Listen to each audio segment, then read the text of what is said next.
Assalamualaikum. Di sini saya Mufidah Fitriani dan rekan saya Sumaya Husna Nikmah akan memberikan tutorial tentang uji validitas dan uji reliabilitas serta uji asumsi klasik dan uji linear berganda sederhana. Ujian validitas. Jadi di sini saya sudah menyebarkan angket atau kuesioner kepada teman-teman saya yang berisikan 15 pernyataan. Dan teman-teman saya sudah mengisikan semua 15 pernyataan ini. Dan saya mendapatkan 40 responden di sini ya teman-teman.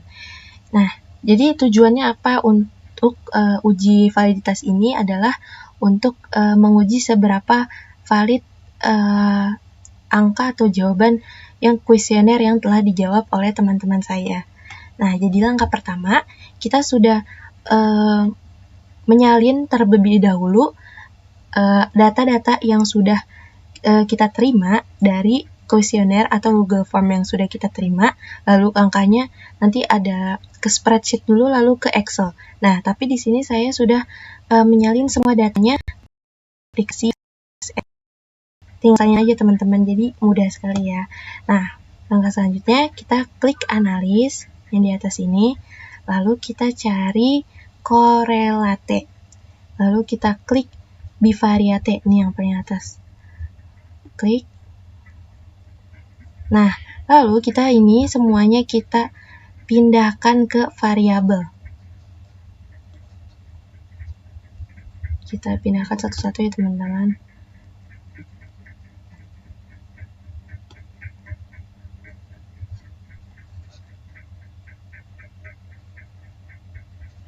Ini saya kebalik ya teman-teman.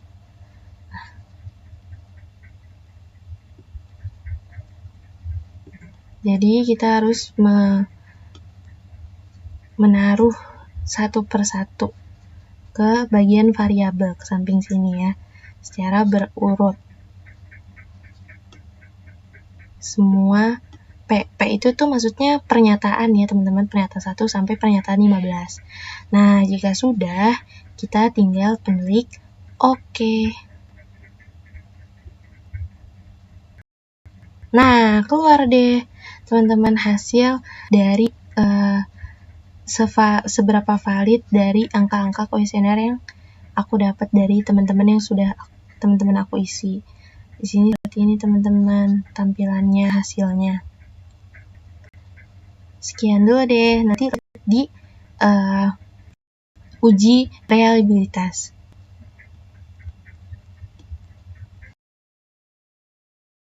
Jadi di sini saya ingin melanjutkan uji yang sebelumnya sudah dilakukan, yaitu uji validitas. Nah, di sini akan dilakukan uji reliabilitas, yaitu gunanya untuk mengetahui seberapa kualitasnya atau akuratnya angka-angka di dalam hasil yang sudah saya dapatkan. Nah, di sebelumnya saya sudah membahas, yaitu saya mendapatkan 40 responden yang sudah diisi oleh teman-teman saya. Nah, di tahapan uji reliabilitas ini, pertama-tama kita klik analis yang ada di atas sini, lalu kita cari skala. Lalu teman-teman tinggal klik reliability analysis. Nah, lalu akan muncul seperti ini. Nah, di sini saya sudah memasukkan semua yang ada di sebelah sini, P1 sampai dengan P15 ke dalam items. Ingat ya, kita masukkannya harus secara berurutan. Lalu jika sudah, teman-teman bisa klik statistics. Lalu klik item dan juga means-nya. Jika sudah, continue. Lalu, jika sudah semuanya dilakukan, klik OK. Nah, hasil variabelnya akan muncul di sini, teman-teman. Sekian dari saya. Wassalamualaikum warahmatullahi wabarakatuh.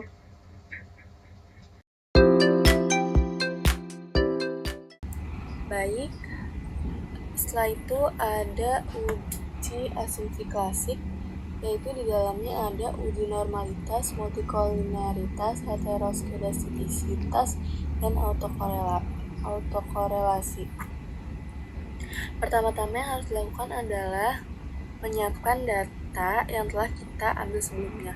Nah, data ini bisa didapatkan dari responden-responden ataupun juga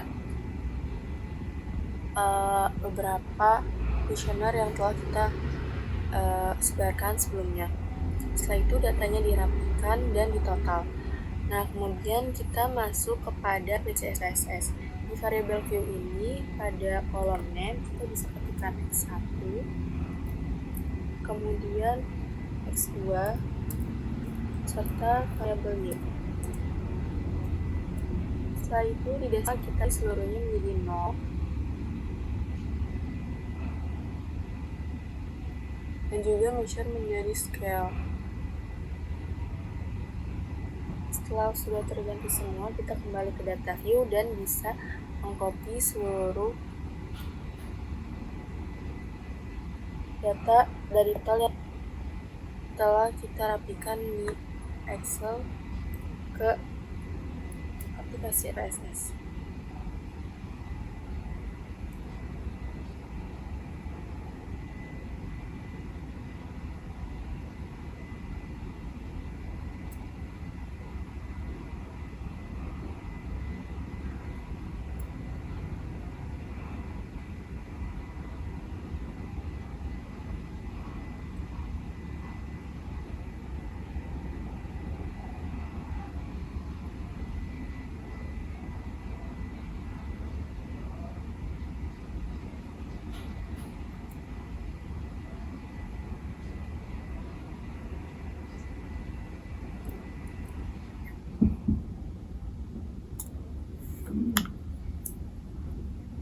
Nah, setelah data tersisih rapi, kita bisa mengklik analyze, kemudian regression dan linear.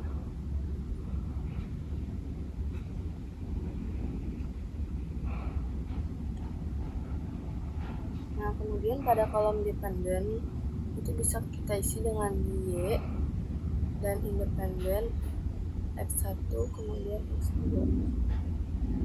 Setelah itu kita klik statistik, kemudian collinearity, deskriptif, dan Darwin. Setelah itu pencet continue. Pada plots kita bisa isi dengan CFRD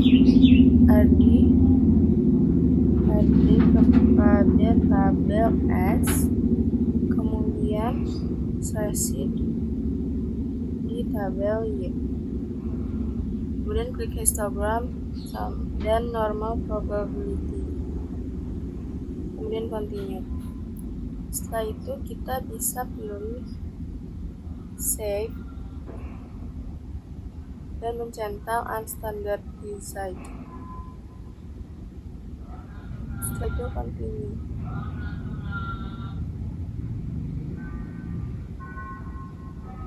Setelah itu oke.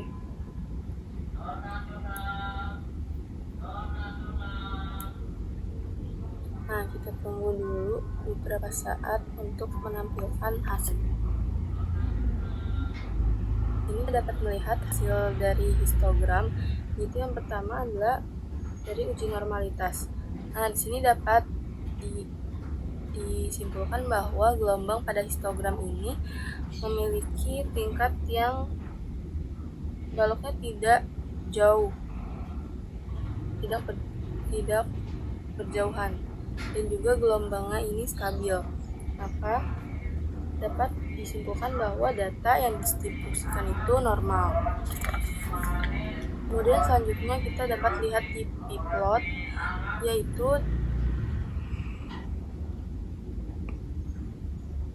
titik-titik mengikuti garis diagonal dan tidak berjauhan dan tidak sangat berjauhan, yaitu berarti data yang didapatkan itu normal. Setelah itu pada multikolinearitas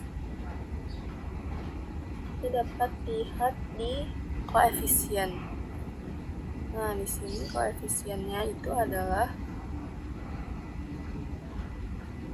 Jika nilai toleransi lebih besar daripada 0,10 pada model regresi, maka data tidak terjadi multikolinearitas. Jika VIF kurang dari 10, maka tidak terjadi multikolinearitas. Nah, di sini kita dapat menemukan bahwa dari uji multikolinearitas ini adalah tidak terjadi ya, teman-teman.